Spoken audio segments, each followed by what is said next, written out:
The harder day for me was the day after the police shooting in Greenland. I had to really control my emotions because it was so close to me. This is Grounded in Granite, where every person and every place has a story to tell. I'm Jason Schreiber. Hello, everyone. Welcome to today's episode of Grounded in Granite. So I'm in Manchester, New Hampshire, and I'm actually in a studio. I'm not normally in studios. I'm in barns and all kinds of other places, but I am here at the iHeart New Hampshire station with New Hampshire's one and only legendary radio host, Greg Kretschmar. Were you nervous? I know. I meant to ask you exactly how you pronounce it. You know what? Kretschmar. I'm long past caring. I honestly, you get it close, and I'm good. I won't. If you misspell it, I'm going to let it go. Yeah. You know, Greg is fine. Kretsch is fine. Whatever. Yeah. And so he has been the host of Greg and the Morning Buzz for nearly 4 decades, a long time. Yeah, it's been a while. It's been a while, and I don't know. We don't know if it's the longest running radio show in New Hampshire, but clearly, it's. I'm not one. It's got quite a legacy. I can't even tell you the day it started. I've never been one. I know I started on the air. Started working at WHEB in 1984. Really? Yeah. 2 weeks before I graduated from UNH. Yeah. And crazy. Russ Dumont showed up at the. I was at WUNH as a student. I was running the station there, and he showed up and said, "Be at the radio station tomorrow at 3:00." Yeah. And I said, "Why?" He goes, "Because there's going to be an opening." And I'm like, "Gonna be?"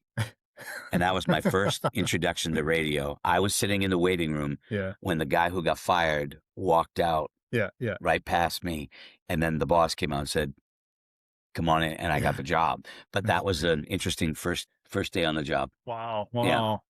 So, and you never thought you'd still be here all these years later. That's why I never wrote down the dates. Yeah. Because God's honest truth, I thought 5 years, maybe 3. I mean, it's a high turnover kind of business, you know, and I was starting out. I got the job out of UNH, bachelor's arts degree in communications. Yeah. And I started playing another guy's tapes for 45 minutes a night because all I wanted was to get my foot in the door. And I knew once I got my foot in the door, I would do whatever they needed, period. Yeah. The goal was make yourself indispensable. That was what I thought was the best way to do it. And I did anything they needed, deliveries, anything, overnight shifts. That's what it takes. That's what it takes. Yeah, that's what it took then. At least, yeah. Because if it wasn't me, it was going to be someone else, you know? So that's how it started. How have you, I mean, why has this show been so successful? I mean, the industry has changed so much, you know, so many shows have come and gone, so many hosts. Yeah. I mean, anyone who knows New Hampshire radio knows Greg and the Morning Buzz. So that's very kind. Which is true. I don't think about that really, to be honest, very often. I don't have time to think about it. The answer is it's hard to pin down, but I like it into is in the beginning, you know, whatever they said, you know, they wanted to call me Kretschmar, and I'm like, just call me Greg. I mean, you know, I don't need a, you know, and there was a period of time early in the beginning when they brought in a consultant, and I've told the story on the air before. They brought in this consultant, this guy from Hollywood, who comes in and tells you how to be better at your job. And so I'm like, yeah, bring it. I want to learn everything I can. How can I get better? And they played cassette tapes in a little tape player. This is back in 1907. Anyway, so he plays about 3 minutes of what I recorded of my show. Yeah. And then he stops it and he looks at me and he goes, "I'm 22 years old now. I've got a job in radio, which is what I've always wanted to do." And he looks at me and he says, "You might want to find another line of work." I made that similar face with a little bit of not breathing in there and like getting gut punched and devastated. I just got up and left the room, you know, and the high-priced guy who knows everything about radio comes in and tells me I might want to find another line of work. Crushing, soul crushing, you know, and I went home and I didn't tell anybody. I went home. I didn't want to talk. Went to bed. Lied awake all night. I'll never forget. At 3:10 in the morning, I looked at the clock and I said, "Screw that guy. Screw him. He doesn't get to write the story." And I made the decision to do everything I could to get better despite that guy, and Wow. so here I am, but the reason I think it Amazing. lasts, hopefully, is because in the beginning, they told you, this is what we're looking for. This is what you need to be like, Mm, and I just wanted the job. I wanted to be on the radio, not because I wanted to be known, because mm, I like playing music. yeah, It was about the music yeah, for me. yeah. And the more I tried to be someone else, I didn't get anywhere. But the more I just said, the only thing I can do that nobody else can do is be me. The Mhm, more I was just me, warts and all, mm, the sort of more more traction it got, and mm.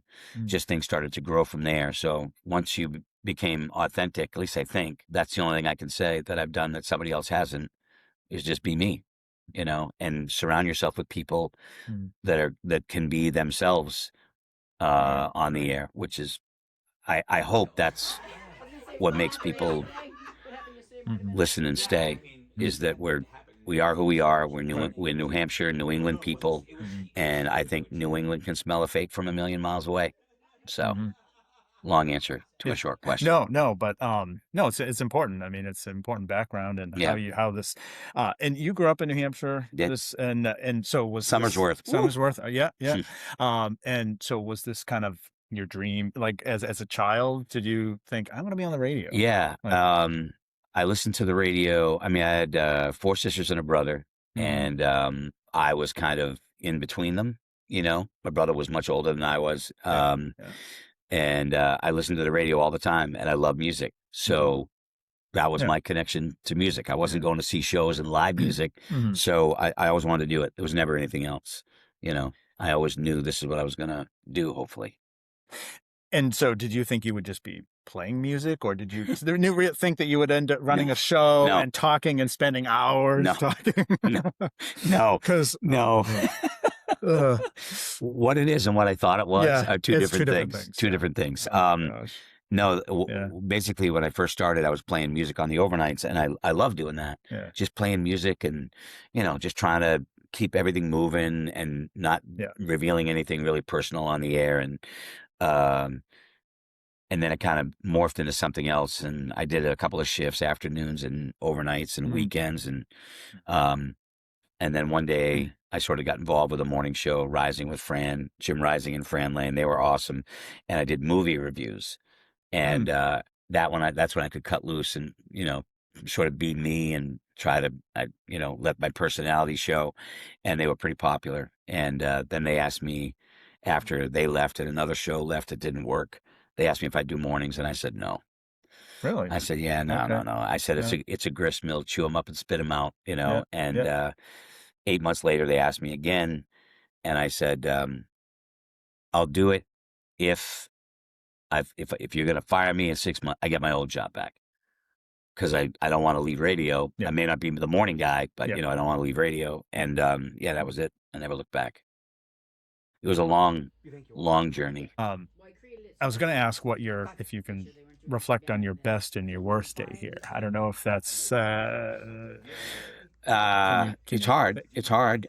Best day, and best if you day. can't think of it, it's fine. No, no, I no. hate being asked No, these I'm questions, not but, trying because it's to hard to think escape on the anything. spot. I'm just No, no, no, been a it's lot of hard to good it's a days. There's been a lot of yeah. really good days. The Linda Helping Can things are always fun Mm, when it's mhm, over, because you can breathe and you, like, mm, 27 hours on the air, and you mm. did some good for some people that need it. That's always good. Hey, how about, getting through 9/11?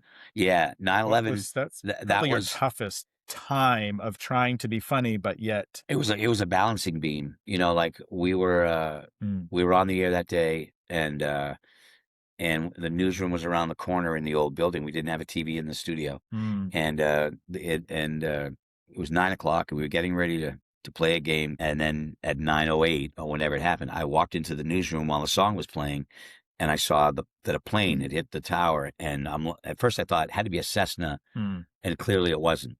And then and I went back in. I'm like, that's not an accident. That's not an accident. That's a real thing. And moments later, the second one hit, and then we knew.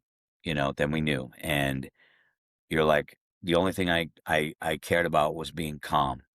right? And we were on the air in Portsmouth, New Hampshire, and one of the planes was out of Boston, which meant there were people on that plane from home, from our home, meaning, here. And the pilot was actually from Portsmouth. Right. And I didn't know that at the time. Yeah. But one of the coworkers that I was with said, "I've got this. This is the plane. This is where it came from." And she's like, "Let's get it on the air." I'm like, "Stop. Don't be first. Be right." Right. I don't want, because this is going to affect people here, and how as soon as they hear that, they're going to be terrified. And let's make sure we get it right. And they didn't like, we should just get it on. I'm like, no, this is when you need to be right and not first. And then a little bit later, we did confirm it, and went on the air with it. But after a while, the decision was to leave the air and then give it over to our news network. Right. Which a lot of stations did. A lot of stations did that. I regret that. You do? I do. I regret that. I would have loved to have been in the chair, not because of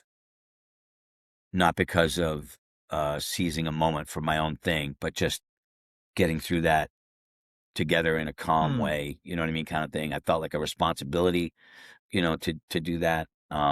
And you're the local voice. Yeah. It might have been maybe comforting in a way. You hope, right? That's the hope. But I mean, I can. I get why they wanted to do it. I wasn't mad. I immediately left and went home to my family. That's what I should have done. Yeah. But there was part of me that was like, I wish I could have stayed on and be as reassuring as I could. Strangely enough, the days after that were challenging. But all you can do is do what you feel is right. The harder day for me, which is strange, was the day after the police shooting in Greenland. For me, that hit very close. My brother being a police officer, he worked on that task force, and I knew some of the people. And I had met Chief Maloney before, but I didn't know him really well. Going in that day hit home for me. And I know it sounds weird to say, and I mean no disrespect to 9/11, but I had to really control my emotions because it was so close to me. I know how upset my brother was, all of the law enforcement people that I grew up knowing, because he was in the job for a long period of time. That was a really hard day, And I covered the Greenland shooting for the Union Leader. Yeah. So, and Yeah. I was It was an awful day. I remember hiding out in the woman's house with the shooter down the road, and I was there for hours. And I walked in to the studio. I don't know if I ever said this before. I walked into the studio at 4 a.m, and I got a text. And the text said, "Nobody's better to be in that chair today than you," from Tom Bergeron. Oh, really? Pretty cool. Wow. Yeah. It was after midnight in LA. That's where he was. And for him to think of that, to send me that, that's who Tom Bergeron is. Yeah. Tough day. Yeah. It was. That was a tough day and tough days and weeks. Yeah. After. And here's the weird thing. I don't want to say you get used to it, but once you navigate something like that, you learn, the way to do it, and it gives you comfort. God forbid that you're ever in that situation again. We've been through a lot. We lost Andy Blacksmith. Right. And coming in the day after that was incredibly difficult. And the only thing you can do is just be real and be like friends are. When you lose a close friend, you get together and you talk about them and you remember the good things. But it's hard. And living that stuff on the air is not something. Grieving in public is incredibly hard. That's those are the hard days right there, so we cried. I mean, it just and we laughed because he was funny. He had a lot of funny stories. Yeah. Cause I was thinking that as you're talking, of course, I'm thinking about, my own experiences during that time. But mine was I was just reporting, but I was not out in the public. Yeah. Right. Having to talk about these things. Right. On a live radio show. Did you could privately. Can I ask you questions? You can ask me okay, questions. so like as a writer, as a reporter and a writer, how do you write an article about, say, in the wake of 9/11 or a tragedy like what happened in Greenland without putting in your own emotions, because your emotions going to affect everything, the way you see it, Mm. and the thoughts you have about it. Is it impossible to write Mm. objectively without putting in I mean, some of your honestly, emotion? it's just I just I just interview people and let them tell their story, Right, and I just put their right, this is their story. This is what they had to right, say about it. right. And I mean, obviously, you have to kind of, set the scene, paint the picture Yeah, of the mourning community in Greenland and all that. But I don't know. Yeah, it's just like I don't know. I just feel like I just let people talk yeah. and But see, and share it. and you have the ability, But because I told him this already, but I always appreciated his writing, and I was a fan of his writing before we even met. You know, Mhm.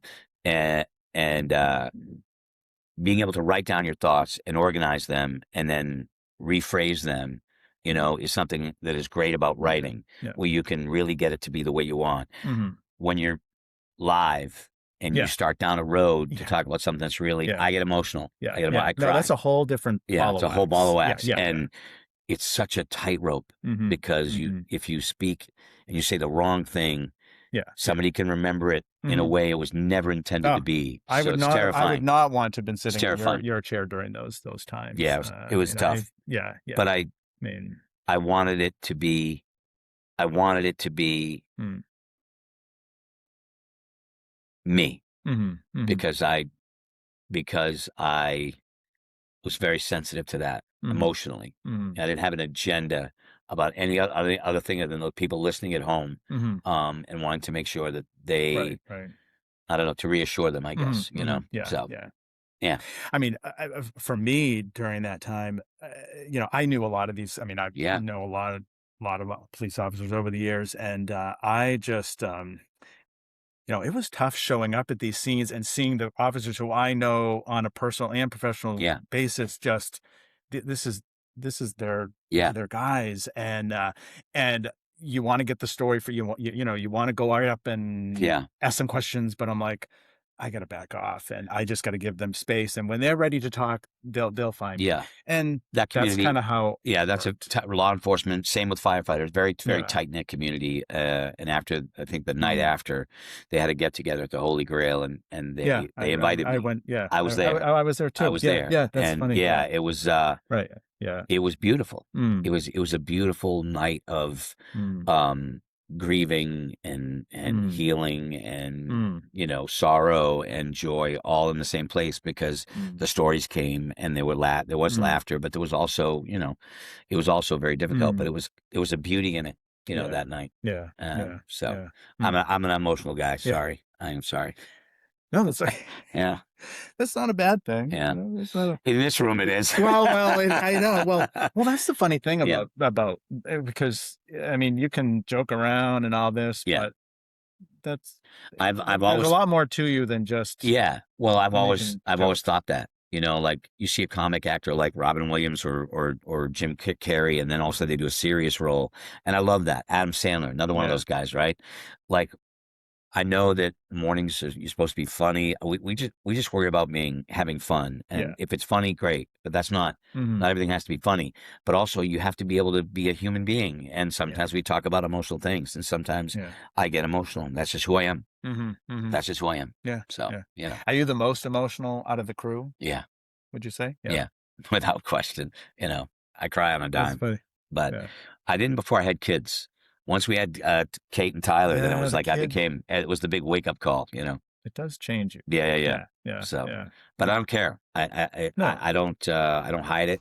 It is what it is. I express myself and Mm. try to be positive. Mhm, That's the main mhm. thing. Yeah, You know. yeah. What have you enjoyed most about it? Obviously met a lot of cool people hmm and Yourself included, Jason no, included. yeah, Seriously, yeah. you know. That's We a asked me to do the bit podcast. much, I but said I was honored. no. I said And that. I said I was honored. I watched this oh my podcast, so god. I was honored. And I said, no one says they're honored to sit down and talk to me. So I I did. appreciate You're that. welcome. I appreciate You're that. welcome.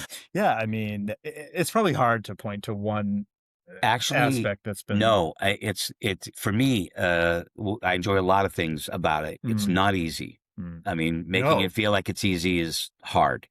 But what I enjoy the most is connecting with people. At a point in the day, like mornings are rushed, everybody's running around, and Yeah. if you can give somebody a chance to breathe early in the morning, that takes them out of the moment they're in, and maybe makes them forget about something that's on their mind for a little bit, maybe. And that's not about always being funny. Sometimes it's just hitting a chord that they can recognize, because in New England we have so many commonalities with people that live here. Bringing up something like Benson's Wild Animal Farm or Canopy Lake Park or all these things that we all grew up with can maybe take somebody out of a moment that isn't a good one. And I think that's what I enjoy the most is connecting with people. And then there's the other part where, yeah, you do get to do cool things. I mean, I sat down with Betty Hill for an hour on the air and got that story. I interviewed a survivor of the Titanic, a woman who was in the lifeboat while her dad was on the boat. All these things. Clint, the Secret Service man, Clint Howard, the guy that climbed onto the back of the JFK's limo. I mean, there's so many things that have been really interesting highlights that make you meet some pretty fascinating people. I love that. Who is the most fascinating? Can you think of that you've met over the years?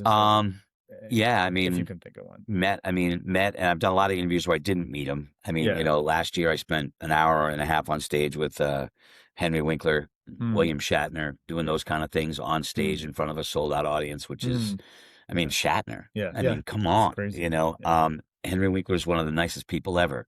My favorite interviews, fascinating interviews.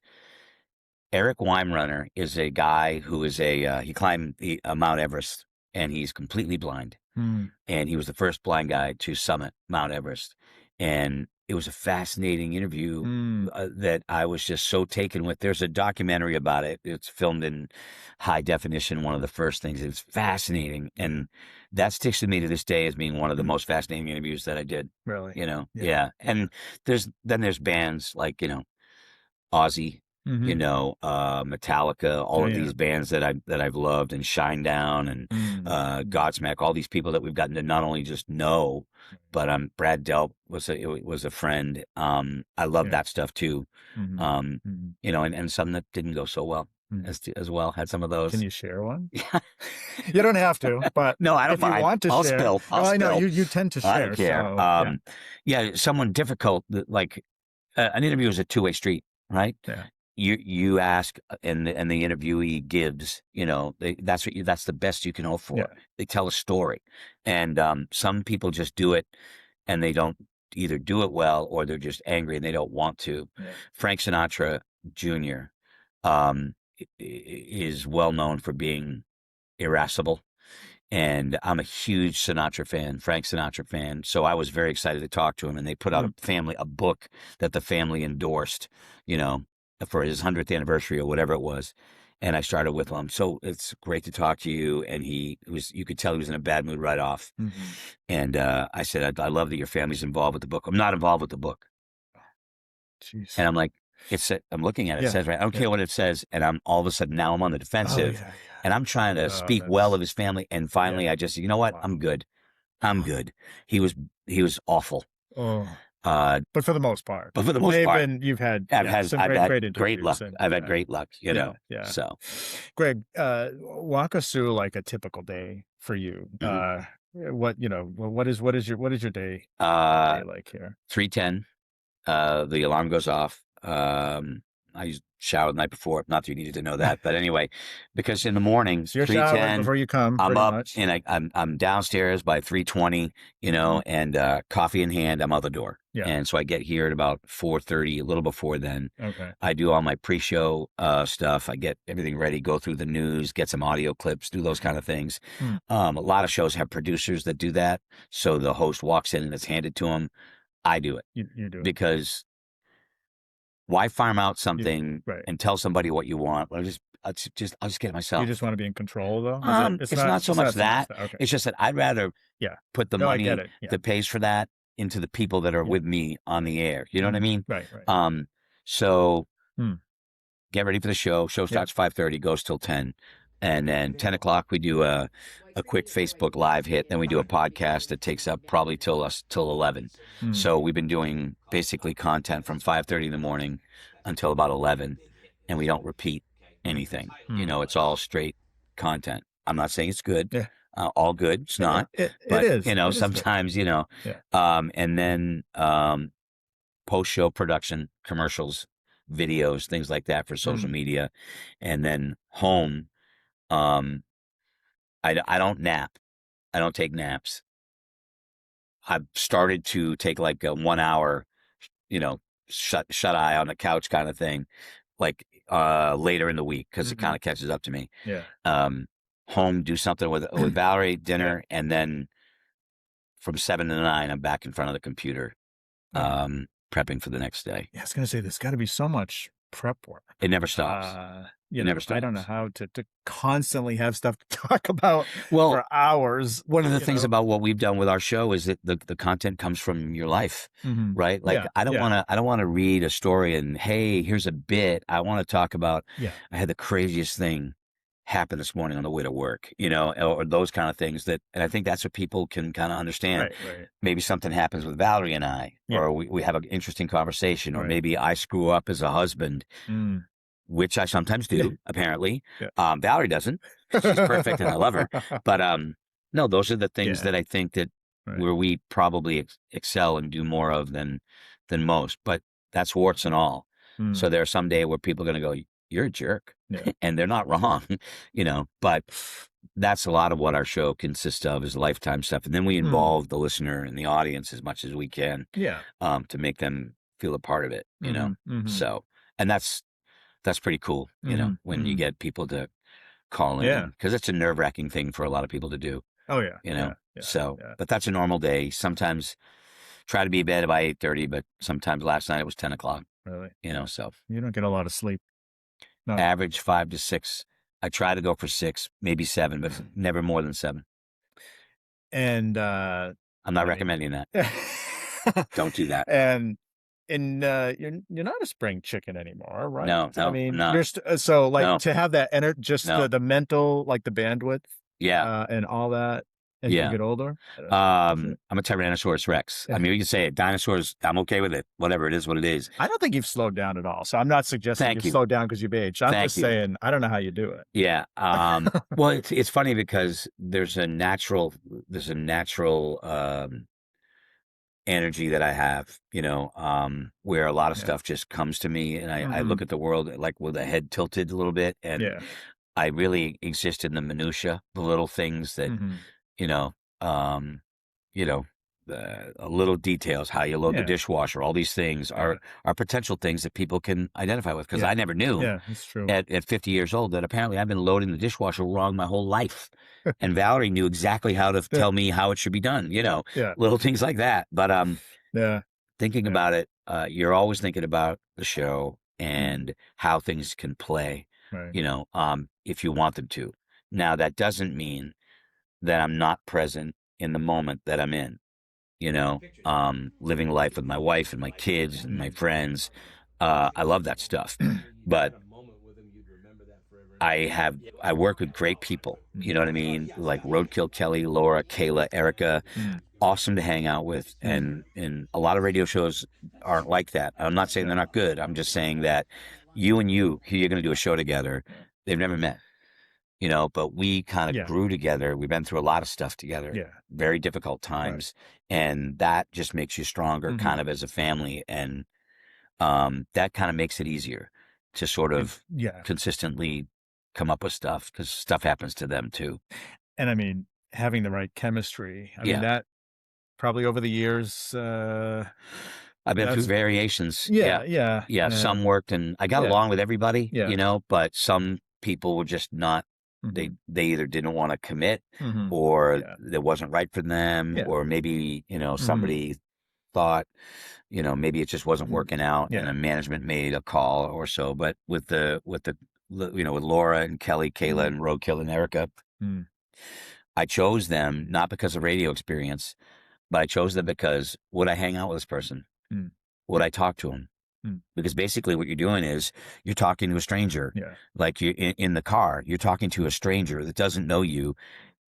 and the goal is to make them feel like a friend because that's what you want.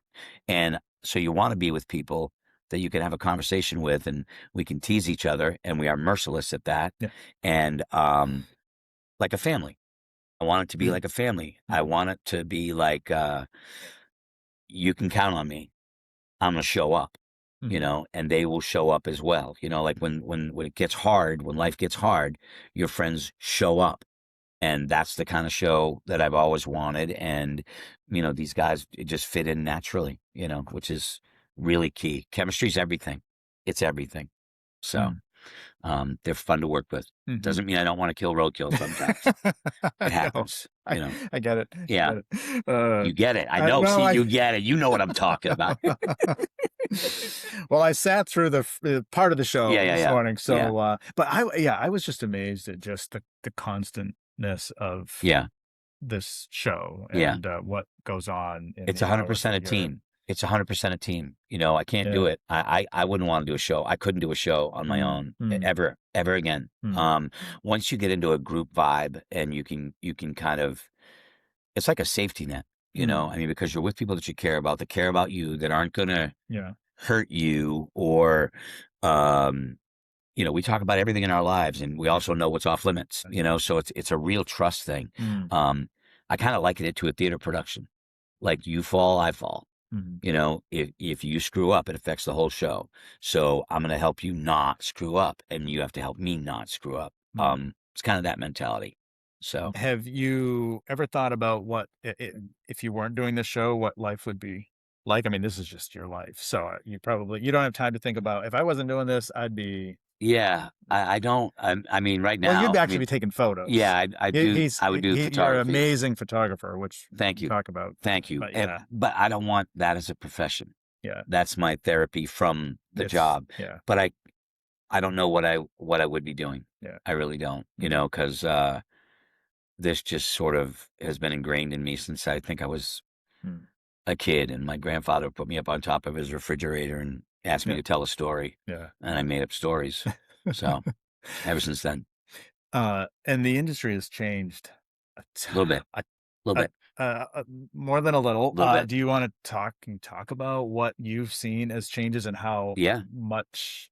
Yeah, I'll answer. I'll talk about anything you want to talk about. It probably is today. Well, I think radio's like every business. Like it's like the newspaper business. It's like banking. It's like everything else where less people are doing more work. They downsize because, especially with the economy being what it is, businesses are having a hard time. So, more people are stretched thinner. And, one of the things that has happened over the years is there was, we got bought out. We were a locally owned company out of Boston, Night Quality Broadcasting. Then it was bought by AM/FM, which then became Clear Channel. And I'll never forget that time when corporate radio was coming in, and they're like, "Oh my God, this is gonna, it's the end of us all." And I didn't subscribe to that. They brought in these guys from Texas, and these big wigs, that's what I call them, are walking around the hallways. One of them's got a cowboy hat on, and the three guys were walking around talking to everybody and stuff. And I'm like, I'm not afraid, because if they got a plan that doesn't include me, there's nothing I can do about it. Yeah. You know what I mean? And I just wanted to be normal and friendly and say, hey, what's going on? I may have put on a cowboy hat and walked out in the hallway and said, what's going on? All right, could have gone wrong. Yeah. It didn't. Yeah. It was, so we were really nervous about that, and they made some changes and they made some cuts, and we were okay, because I think we were doing okay at the time. And I've always kind of believed, if you're in there doing it every day, whatever it is you do, the best you can do, and somebody decides that they're going to get rid of you, there's nothing you can do. You gave it all, right? And that's how I looked at it. So they came in, they made some changes, the machinery changed, and then, satellite radio's coming. That's it. It's going to be over. And I'm like, I don't think so. Satellite radio going to talk about Benson Wild Animal Farm? Right. Is satellite radio going to talk about Hart's Turkey Farm, or a million of the things that make New England special? Right. They can't. So I always thought we could do, even when I was just on HEB, we could be a regional radio show and still be local. And that's what I wanted from the beginning. And radio kind of came to me in that way, Mm. luckily, because it Mm. could have gone Mhm. another way and I'd been out of a job. But there was a lot of satellites and people piping in shows from other markets, and a lot of morning shows have come into the markets, and oh, you're dead. Here comes Bob and Tom. Here comes Howard Stern. Yeah. And we survived and still have survived, and very luckily. I mean, I make no bones about it. I don't. Well, I'm very lucky. Mm. But yeah. So it's changed a lot, but I always thought the one thing that wouldn't change would be connecting with people on a local basis. Mhm. Right. And even though you can hear us in Vermont and Maine and Portland and down to Boston, Mhm. I still think that can be done, Mhm. you Mhm. know? So, What do you see as the future a radio, of radio? I don't know if there is one. Hmm. I don't know. Yeah. I don't know. I Mm. mean, it's always, look, it's still a lot of people listen to it. But a lot of people turn into podcasts. We're doing podcasts, Yeah. because in today's media world, Mm. you've got to meet the audience. Mhm. You got to meet them on their terms, Mhm. or you're going to be yesterday's news. Yeah. But I think, the radio's in the car, it's free, and Yeah. I think it's going to be there. What's going to be on it is going to be different. Mhm. Mm. I don't know of another 5-person morning show in New England, Yeah. No. Right. and Right. that's Right. because everything we've done as a unit. Mhm. Mhm. We do it together or none. And that's been how I've done it since the beginning, because that's just the right thing to do. Mm. And the company, I mean, these big companies like iHeart, gets a lot of heat. They've been really good to us. I mean, I can't, Good. Yeah. and I'm not just saying that like I got to read. I'm being Mhm. honest. They've Mhm. been really good to us, and Mm. and hopefully we've been really good to them. Mhm. So if it wasn't the case, I wouldn't be here. I mean, you must have had some moments over the years, certainly in recent years, where you wondered, "Are we gonna get?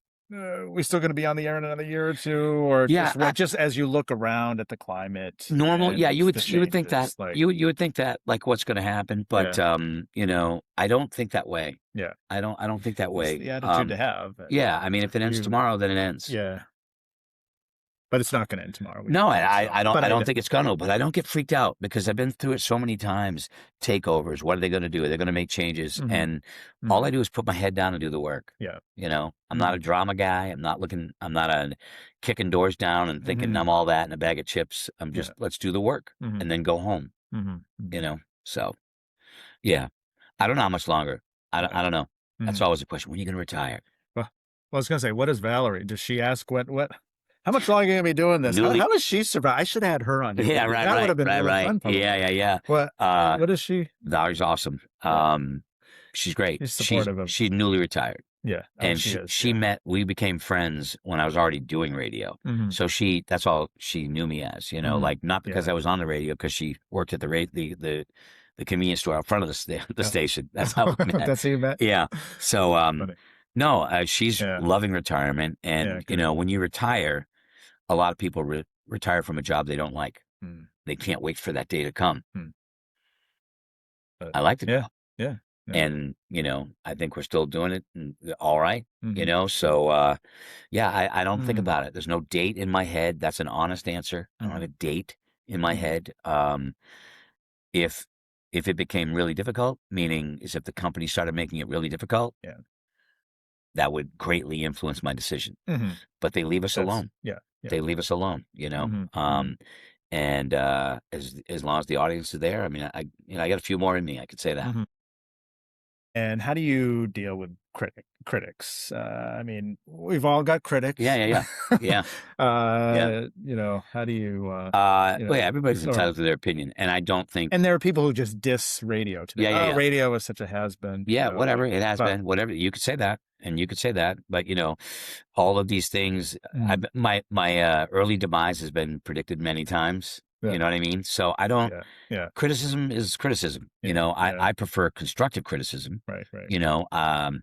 but rarely do you get that, especially with the online No. community. Yeah. But, no, I Keyboard can handle warriors. it. Yeah. I don't expect everybody to like me or like the show. Yeah. I get it, Yeah. and that's Yeah. fine. Mhm. I don't have to get in a car and have the radio station on ours. Yeah. I'm good, whatever. I really doesn't bother And me. I don't like if you're gonna be mean. yeah. Yeah. that's a whole different ball of wax. Right. And there's certainly a Mm. lot of that. Mhm. People find power in being mean. Yeah. I just either eject it, online. Look, you can say whatever you want. If you're going to be a jerk about it, I'm just going to delete it, Mhm. and you're never going to be able to do it again, because I'm not here to be Mhm. you know, Mhm. to be beat with a stick or something. Right. I can take criticism, and I can, Mhm. but Mhm. and I will have a discussion. If you make a valid point, I will say that's a valid point. I'm certainly not above saying I was wrong on this, and I've been wrong. Mhm. Um, but in this world where you can get behind a keyboard, and the vitriol that comes out of people Mhm. is disheartening. Mhm. Really is. I could say the sky's blue, and somebody's going to tell me that it's not, or somebody's going to make it political in some Mhm. way, and it's just I don't look. I don't want a confrontation. I don't want to argue. You can have your beliefs. I can have mine. I'm good. But when you get mean about it, that's a whole different thing for me. Right. It can be difficult sometimes, but I try not to let regular criticism. Yeah. I can take it. I can Mhm. take it. And over the years, have you found some topics these days are just off limits that years ago, I mean, Yeah. society changes, people change, Yeah. what's acceptable? Yeah. Making fun of the Uh, president, you could do it. mhm. I mean, I made fun of Clinton Mhm. relentlessly, Yeah. and then Yeah. the further we got along, the less tolerant people were of that. But especially Yeah. now, Yeah. politics, I try to Mhm. avoid it Just avoid at it. all Yeah. costs, Mhm. because Yeah. everybody's walking around with a phone in their pocket. Everybody has news 24/7. Yeah. Everybody has talking heads on the TV screen yelling at Mm. each other. I want to be the break And you from don't that. want, yeah. Yeah. This is sort Yeah, of, yeah, I want to be an the break from escape that. from, Yeah. right. Right. Doesn't mean I don't watch the news, doesn't mean I Yeah. don't care, doesn't mean I don't have my opinions, Mhm. but I try not to get into politics, Mhm. on the air. The problem Mhm. is that even a non-political subject gets made political Mhm. by someone who has a point of view. And I try to steer away from that. Sometimes it's inevitable, Mhm. I have an idea in my mind what's right and what's wrong, but that's my idea. It Mhm. doesn't have to be yours. And you can be different, and Mhm. we can still be friends. Right. Right. I have Mhm. friends of mine that think completely differently than Yeah. me, and that's okay. Mhm. But Mhm. yeah, I try to leave it off the air, you know.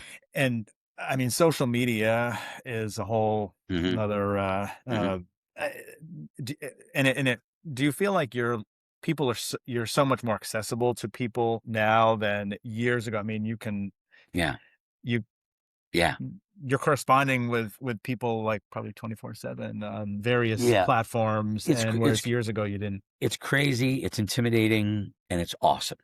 Yeah. I mean, I was just walking around the Cape with my wife and some friends, and people were coming up to me on the Cape. You know what I mean? And Oh, said, really? "Hey," and I'm like, Oh, I'm a guy who grew up in Somersworth, New Hampshire, terrific. listened to WTSN that only got reached like 5 other Yeah.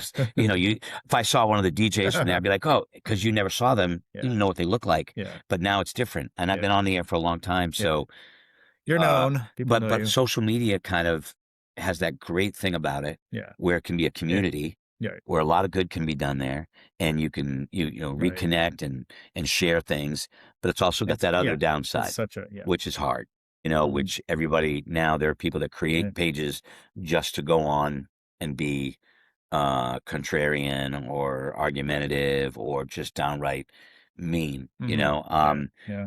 but I like what you can do with it, and I Mhm. try to focus on the positive. Right, right. And one of the cool things that, the realization for a guy, a dinosaur like me, um, that grew up listening to local radio that only could be heard like within 15, 30 miles, Yeah. is we go to the request line, or I'm taking text during the course of the show, and they're coming in from all over, Mhm. not just the country, but Wow. the Yeah, world. Like yeah, people from that's New England go amazing. on vacation, Right, right? right. And they're listening in Peru. They're listening in the Which Caribbean. is really, yeah, really cool, Cool. cool. Very cool. Very It's cool. very cool. Like, I'm like, wow, that's so Yeah, awesome. Thank you. yeah, yeah. We had a hiker last year that was checking in on as they traveled Oh, the Appalachian Trail, my god. and Yeah, she was from New England, and she like checked in from time to time, and yeah. that It's kind of neat. thing is the coolest thing. Yeah, yeah. Knowing that we got a guy in Homer, Alaska, who Mhm. listens. No, we have, because if you listen to the iHeart radio app, everything's quantifiable, Mm. and they can give you a location. They geo target Yeah, things, right. and Kayla can pull up a map and say, we have 23 listeners listening right now in Russia. Mm. and you go, Yeah. Yuri, how's it Yeah. going? Yeah. I don't Yeah. know. I mean, but it's usually someone from here Yeah. that's there, and all over the world. It's really mind-boggling for a guy that grew up in a small town, and Yeah. it kind of it makes the world a community. Mm. You know what I mean? The Mm. whole thing that I loved about creating a show Yeah. that lasted this long is the community that Right. you can build with it, and what you Mhm. can do with it, the good things, the lend a helping can, Mhm. and the charity work that you And you can do a do. lot of, I mean, you guys Yeah. do you guys do a lot of Yeah, stuff. I mean Yeah. that's very important to us. Last year we Yeah. raised, I think $367,000 to feed 13 Mm. agencies throughout New Hampshire and Vermont, and Mm. this was our 36th year, I think, Wow. doing it. 35th, Yeah. 36th. But Yeah. yeah, Mm. that's part of the joy of it. Is actually taking what you do and being able to Mm. do something with it Mm. that does some good. Mm. And that's one of the things that ties into why I do it. So outside of work, I know you have your photography. You're always taking pictures, Yeah, beautiful thank pictures. you. And that's kind of, as you said, that's kind of your therapy in a Yeah, way. yeah, it is. Do you It's my therapy. do you have any other interesting hobbies that people might be surprised to learn about, I or just anything about you? I basket weave. You do not. That's a that's a crock. I know you don't Uh, basket weave. no, I don't. No, I love Yeah. music. I Yeah. love doing things with my family and my friends. I mean, the best thing Yeah. is my wife and the kids and their partners and us getting together. That's my Yeah. favorite thing. Okay. But yeah, going out and doing photography Mm. is something that I sort of, I don't know, 15 years ago, I don't know, 2008, Mhm. something like that. My daughter had gotten sick and had a brain event. She's fine, but Mm. in the wake of that, I kind of turned to the camera without knowing, as a way of Mm. refocusing on things. You know what I Mhm. mean? Mhm. Literally and figuratively. Mm. After you go through a traumatic, where you're terrified that your child might not live, you vow to never ever take anything for granted. Even little things, the Mm. small things. Like I Yeah. said, I live in the minutia, and that meant the things that you pass by every day you go to work. I want to stop and smell the roses, kind of cliche. And so I started picking up the camera, and then what started as like a hobby became a need. And it wasn't about selling pictures or any of that. It was about finding moments, Mm. um, and being in a moment where you're out by the ocean or whatever, and it's just you. Yeah. And you're looking at this thing in front of you and nobody's around. It's just you. It's like it's a show for you. And those kind of moments can get really addicting. And that's why I love photography. And through the years, it's kind of grown and became more of a hobby and more of an obsession, less of a hobby, you know. Mhm. Yeah. But Yeah. yeah, I love it. And if I go too long without doing it, I get really antsy and Mm. agitated. Yeah. Well, you think about it. Well, It's basically creating room for you to breathe yeah. and put Mm. all the stuff that you're worried Right. about over here. Mm. Maybe it's an hour. Mhm. I'll go out early in the morning and I'll be home by 10. Valerie and I can have coffee and then we go about our day, Mhm. but So some of these amazing, like, eagle shots and all this, you're not sitting in the woods for hours. You're not sitting there for hours getting that perfect shot. Or maybe you I know this stuff takes oh my god. there are times, but now I'm smarter about it. Like, Okay. the time of year to do it, and you know Okay. where to go. Okay. But Yeah, I've so sat in front you of, I've figured that sat out. there waiting for an eagle to show up on a nest for a couple hours. Yeah. Yeah. Maybe See what there's a wedding and you're supposed to be there at 4 and you're looking at your watch going, I ain't gonna make it home in time, honey. If And Valerie's gonna kill you. maybe you do get in trouble with the wife. Maybe Yeah. you might want My to not god. do that again. But Yeah. yeah, but sometimes, the moment I like most is sunrises, and Yeah. that moment the sun comes over the horizon is always kind of a Can we hopeful see part it of in the the day. background here? Oh, you can see in the Oh, background. that's fun. A sunrise. Was that That's a sunset. I sunset? took that on That's a sunset. Saturday night. I Okay. took that on Grace Beach on Cape Cod. Yeah. And Beautiful. every single board on that walkway has a name on it, which you can actually read, Really? because those are the people that paid to have that done. Oh, And I I always, can see. Oh, now I can see yeah. them. Yeah. So, being out there and Fascinating. having moments like that to yourself really just Yeah. fuels me in a way. And Valerie's so good Mm. about understanding. Mhm. Like, that's where, hopefully if you have a marriage, it's a partnership, because she understands that I need that, and I'm better Mm. off, when I get the chance to do it, Mm. because it levels out everything, Mhm. Mhm. so, you know, it's fun. Well, Greg, anything Anything else that Dude, you you feel asked- is important to mention? I'm trying to think of what else should we talk about that we should. I don't do a lot of these talking about the show. Yeah. I do these like talking about photography, Yeah. but I do very little talking about the show. So it was nice to nice of you to ask. Yeah. No. You know, well, I'm sorry, I'm not the lifeguard. Yeah. That was supposed to be here this week. We'll get it. I think We'll get it. It's classic. Oh my God. I'm not afraid to say it. Yeah, Doesn't embarrass me, dude. I don't care. My backup. Yeah. I'm a backup guy. I'm a backup guy. No, I was glad to do it. But you're much more than a backup guy. You know. So I appreciate you. I appreciate the work you did as a reporter, and you still do. You know, I've always thought you were a very good writer and fair and all those things. I always thought you write very well. So well, I was just going to say before I wrap it up, when I was reporting full time, I just kind of do more feature writing now, but it was fun to occasionally have a story talked about on the radio. I'd be driving down the road, and it was some quirky story. Yeah, we like the quirky ones. Yeah. So I don't know. I mean, the craziest story that in my one viral, truly viral story was the whale that didn't fit in the dumpster. Yeah. Now I don't know I can't remember if you guys ever talked about. Oh that. yeah, we did. Oh yeah, because that story and I literally my phone blew up when I had video of the whale. There was a dead whale that had washed up in Rye, and they were trying to put it in a dumpster to transport it for a necropsy or an autopsy. Necropsy. Yeah. And it just did not fit. It was hilarious. Dumpster. And I happened to be the only one there recording the event, not much to their chagrin. And I literally, and then I tweeted that video out, and like immediately heard from like the Today Show and all this stuff. And then my phone blew up. It was the #1 trending topic on Twitter. Later which was crazy to see that it was. Isn't that freaky?